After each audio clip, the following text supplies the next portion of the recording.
Hi friends, welcome to our channel. Cricket సమయం. Sun Risers Hyderabad జట్టు ముంబై ఇండియన్స్తో వాంఖేడే స్టేడియంలో మ్యాచ్ ఆడబోతున్నందున ఇప్పుడు ఎస్ఆర్హెచ్ ఫ్యాన్స్ అందరి దృష్టి ఈ మ్యాచ్ పైనే ఉంది. ఎందుకంటే ముంబైలోని వాంఖేడే స్టేడియంలో ఎస్ఆర్హెచ్ గెలిచి సరిగ్గా 4 సంవత్సరాలు అవుతుంది. గతంలో 2022లో ఎస్ఆర్హెచ్ టీం ముంబై పైన వాంఖేడే స్టేడియంలో గెలిచింది. సో ఈరోజు మనము ఎస్ఆర్హెచ్ మరియు ముంబై ఇండియన్స్ యొక్క ప్లేయింగ్ లెవెన్స్ ఎలా ఉండబోతున్నాయి, ఎస్ఆర్హెచ్ టీంలో ఏవైనా మార్పులు జరగబోతున్నాయా, అదేవిధంగా ముంబై ఇండియన్స్ టీంలో ఏ విధమైన మార్పులు జరగబోతున్నాయి, ముంబై ఇండియన్స్ మరియు ఎస్ఆర్హెచ్ టీంలలో ఏ టీం బలంగా కనిపిస్తున్నది, రోహిత్ శర్మ ఎస్ఆర్హెచ్తో జరిగే మ్యాచ్లో రీఎంట్రీ ఇవ్వబోతున్నాడా, గత మ్యాచ్ల ఓటములు హార్దిక్ పాండ్యా కెప్టెన్సీపై ఈ మ్యాచ్ ద్వారా ఏ విధంగా ఎఫెక్టివ్ చూపబోతున్నాయి, మరియు ఈ మ్యాచ్లో పిచ్ స్వభావం ఏ విధంగా ఉండబోతుంది, టాస్ గెలిస్తే దేన్ని చూస్ చేసుకుంటారు అనేది ఈ వీడియోలో క్లియర్గా చూద్దాం ఫ్రెండ్స్. ముందుగా రెండు టీంలను చూసుకున్నప్పుడు రెండు టీంలలో ప్లేయింగ్ లెవెన్ స్ట్రాంగ్గానే కనిపిస్తుంది.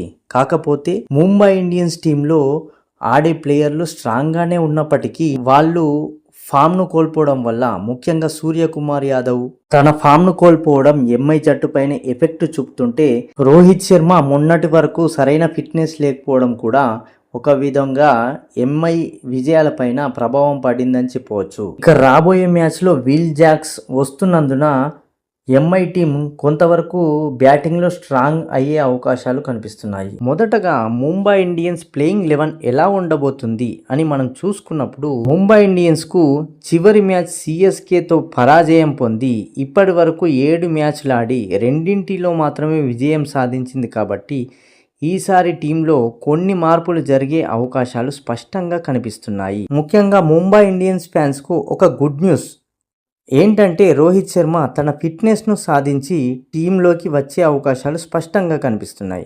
అదేవిధంగా విల్ జాక్స్ కూడా ఎంఐ టీంలోకి ఎంట్రీ ఇవ్వబోతున్నాడని తెలుస్తున్నది. సో వీళ్ళ టీంలో చూసుకున్నప్పుడు ఓపెనర్గా క్వింటన్ డికాక్, రోహిత్ శర్మ ఆడబోతున్నారు. ఇక ఫస్ట్ డౌన్లో వచ్చేసి విల్ జాక్స్ వచ్చే అవకాశాలు ఉన్నాయి. ఇక సెకండ్ డౌన్ వచ్చేసి సూర్యకుమార్ యాదవ్ ఎలాగూ ఉంటాడు. ఇక థర్డ్ డౌన్ వచ్చేసి తిలక్ వర్మ, నెక్స్ట్ హార్దిక్ పాండ్యా, ఆ తర్వాత నెక్స్ట్ ప్లేయర్గా రూథర్ఫర్డ్ వచ్చే అవకాశాలు ఉన్నాయి. సో ఈ విధంగానైతే బ్యాటింగ్ ముంబై ఇండియన్స్ది ఉండబోతుందని తెలుస్తుంది. అయితే లేటెస్ట్గా తెలిసిన న్యూస్ ప్రకారం మిచెల్ శాంట్నర్ ఇంజరీ కారణంగా ఐపీఎల్ 2026కు దూరం అవుతున్నందున అతని ప్లేస్లో కేశవ్ మహారాజ్ను తీసుకుంటున్నారని తెలిసింది. సో ఫైనల్గా అయితే విల్ జాక్స్ వచ్చాడు కాబట్టి కేశవ్ మహారాజ్నైతే ప్లేయింగ్ 11లో ఆడించకపోవచ్చు. రీజన్ ఏంటంటే 4 ఫారిన్ ప్లేయర్స్ రూల్ కారణంగా. సో ఎంఐ బౌలింగ్ వచ్చేసి జస్ప్రీత్ బుమ్రా నేతృత్వంలో తనతో పాటు ట్రెంట్ బోల్ట్, అశ్విని కుమార్, స్పిన్నర్గా అల్లా గజంఫర్ మరియు మరో స్పిన్నర్గా మిచెల్ శాంట్నర్ రూల్డ్ అవుట్ అయిపోయాడు కాబట్టి మయాంక్ మార్కండేని తీసుకునే అవకాశాలుంటాయి. ఇక ఆల్రౌండర్ అండ్ కెప్టెన్గా హార్దిక్ పాండ్యా ఉంటాడు. సో ముంబై ఇండియన్స్ ఈ మ్యాచ్లో అయితే ఖచ్చితంగా గెలవాలని దృఢ నిశ్చయంతో ఆడుతున్నందున ఈ మ్యాచ్ పట్ల రెండు టీంల అభిమానులకు తీవ్ర ఆసక్తి నెలకొని ఉన్నదని తెలుస్తున్నది.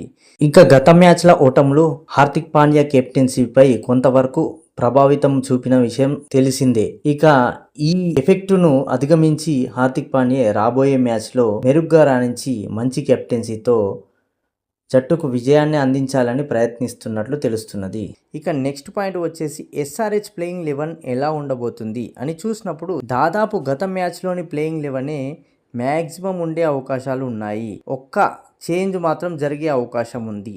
అదేంటంటే ప్రఫుల్ హింజే స్థానంలో ఒక స్పిన్నర్ వచ్చే అవకాశాలు స్పష్టంగా కనిపిస్తున్నాయి. ముఖ్యంగా ఇక బ్యాటింగ్ ఆర్డర్లో చూసుకున్నప్పుడు ఓపెనర్స్గా ట్రావిస్ హెడ్, అభిషేక్ శర్మ ఆడబోతున్నారు.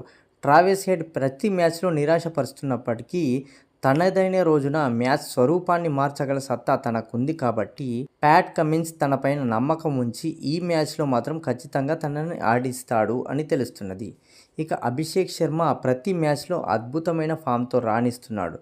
మరి ఎంఐతో మ్యాచ్లో అతని నుంచి ఎంత గొప్ప ఇన్నింగ్స్ వస్తుందో అని వెయిట్ చేయాల్సిందే. ఇక నెక్స్ట్ ఇషాన్ కిషాన్ కూడా మంచి ఫామ్లోకి వచ్చినందున అతని నుంచి కూడా భారీ ఇన్నింగ్స్కు బాకీ ఉన్నది. సో ఇక నెక్స్ట్ వచ్చేసి హెన్రిచ్ క్లాసెన్ ఈ ఐపీఎల్ 2026లోనే మోస్ట్ కన్సిస్టెన్సీగా బ్యాటింగ్ చేస్తున్నాడు కాబట్టి సో రాబోయే మ్యాచ్లో కూడా ఇతని నుంచి భారీ ఇన్నింగ్స్ ఆశించే అవకాశాలు ఉంటాయి. నెక్స్ట్ వచ్చేసి Nitish Kumar Reddy bowling and batting రెండింట్లో తనదైన ముద్ర వేస్తూ అద్భుతంగా రాణిస్తున్నాడు. టీంకు అవసరం వచ్చినప్పుడు పరుగులు చేస్తూ బౌలింగ్లో కూడా ముఖ్యమైన సిచ్యువేషన్స్లో వికెట్లు తీస్తూ టీంను ఆదుకునే సందర్భాలు ఈ ఐపీఎల్ 2026లో మనం చూసాం. సో రాబోయే మ్యాచ్లో కూడా ఇదే విధమైన పర్ఫార్మెన్స్ తన నుంచి వస్తుందని చూడొచ్చు.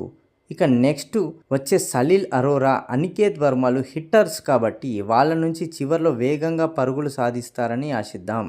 అయితే ముఖ్యంగా వీళ్ళకు టాప్ ఆర్డర్లో బ్యాటింగ్ రావట్లేదు కాబట్టి వీళ్ళ కేపబిలిటీ సరిగ్గా అంచనా వేయలేకపోతున్నాం. కానీ ఇప్పటి వరకు అయితే చివరి ఓవర్లలో వచ్చి జట్టుకు అవసరమైన పరుగులు చేస్తూ బాగానే రాణిస్తున్నారని తెలుస్తున్నది. ఇక నెక్స్ట్ బౌలింగ్ వచ్చేసి ప్యాట్ కమిన్స్ ఎలాగూ వచ్చేశాడు కాబట్టి తనకి తోడుగా ఈశాన్ మలింగ ఫారిన్ బౌలర్ల లిస్టులో ఉంటాడు.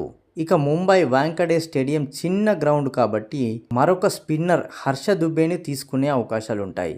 ఈసారి మాత్రం ప్రఫుల్ హింజేకు రెస్ట్ ఇచ్చే అవకాశాలు ఉంటాయి. ఎందుకంటే ఈ వాంకడే స్టేడియం చాలా చిన్నగా ఉంటుంది కాబట్టి అపోజిషన్ టీం తన నుంచి వేగంగా పరుగులు రాబట్టుకునే అవకాశాలు ఉంటాయి.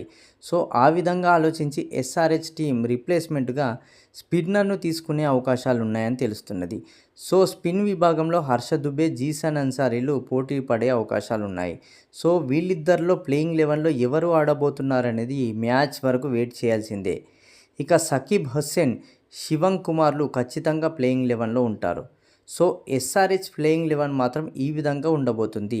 టాస్ గెలిస్తే మాత్రం ఖచ్చితంగా ఏ టీం అయినా బౌలింగ్ తీసుకునే అవకాశాలే కనిపిస్తున్నాయి. సో ఇక పిచ్ విషయానికి వస్తే ముంబై వాంకడే స్టేడియం పూర్తిగా బ్యాటింగ్ ఫ్రెండ్లీ పిచ్ కాబట్టి అందులోనూ చిన్న గ్రౌండ్ కాబట్టి బ్యాటింగ్కు స్వర్గధామమైన గ్రౌండ్ కాబోతుంది. సో ఏ టీం అయినా మొదట బ్యాటింగ్ చేస్తే స్కోర్ బోర్డు పైన భారీ స్కోర్ ఉంచే అవకాశాలు ఉంటాయని తెలుస్తుంది.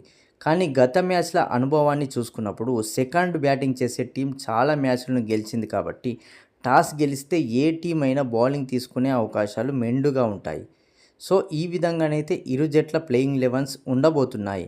ఇక మీరు రాబోయే SRH versus MI match playing 11 ఎలా ఉండబోతుందని మీరు అనుకుంటున్నారు అనేది కామెంట్ బాక్స్లో కామెంట్ చేయండి ఫ్రెండ్స్.